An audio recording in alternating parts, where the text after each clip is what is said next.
जय माता दी। आप सभी का हार्दिक स्वागत है। आज की वीडियो में हम जानने वाले हैं कि दुर्गा सप्तशती का पाठ एक दिन में कैसे करें, संपूर्ण विधि के साथ। तो चलिए शुरू करते हैं। सबसे पहले हमें सप्त श्लोकी दुर्गा का पाठ करना होता है। उसके बाद दुर्गा माँ के 108 नामों का स्तोत्र है, उसका पाठ करना होता है। इसके बाद आचमन आप पहले भी कर सकते हैं। आचमनों के लिए 4 मंत्र दे रखे हैं, जो माता के बीज मंत्र है, उनसे ही आपको आचमन करना होता है। तो पहले भी आचमन आप कर सकते हैं या फिर पाठ शुरू करने के बाद भी आप आचमन कर सकते हैं। इसके बाद आता है शापोद्वार मंत्र, जिसमें 2 विधि दे रखी है। उन दोनों विधि में से आप किसी एक विधि का प्रयोग करें या फिर दोनों विधि भी आप कर सकते हैं।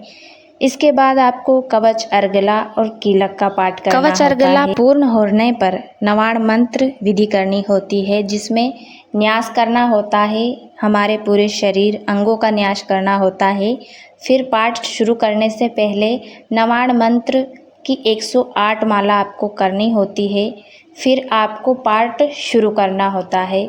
तो पाठ को एक दिन में पूर्ण करने का एक ही विधान होता है कि आपको एक दिन में 13 अध्यायों का पाठ करना होता है। नवाण मंत्र के बाद एक एक करके 13 अध्यायों का पाठ करें एक दिन में।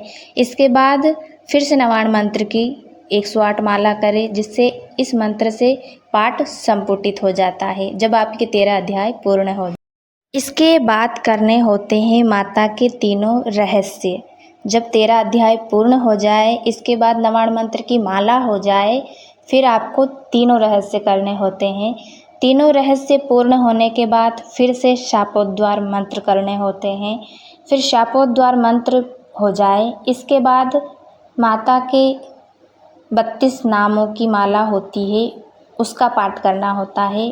फिर सिद्ध कुंजिका स्तोत्र, जब सिद्ध कुंजिका पूर्ण हो जाए तो माता की क्षमा प्रार्थना स्तोत्र का पाठ करके आरती कर आपका एक दिन में दुर्गा सप्तशती का पाठ संपूर्ण दुर्गा सप्तशती का पाठ करते हैं तो आपको जो समय लगता है वो 3.5 से 4 घंटे का होता है।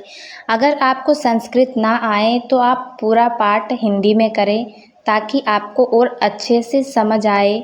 ये भाव रूप में जब हम हिंदी में करते हैं तो एक भाव होता है, और संस्कृत में करते हैं तो ये मंत्र रूप में हो जाता है। दोनों की अलग अलग भाषा होती है, पर महत्व एक ही होता है।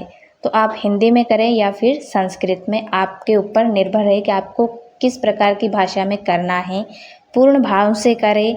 अगर आप चाहते हैं कि 9 दिन के क्रम से पाठ करना, 7 दिन के एक एक करके पाठ करना चाहते हैं, तो आप मुझे कमेंट करके भी बता सकते हैं। तो मैं आपको डिटेल में इसकी विधि और आपको अच्छे से समझाऊंगी। फिर मिलेंगे एक और ऐसे ही वीडियो के साथ। जय माता की, जय माँ दुर्गा।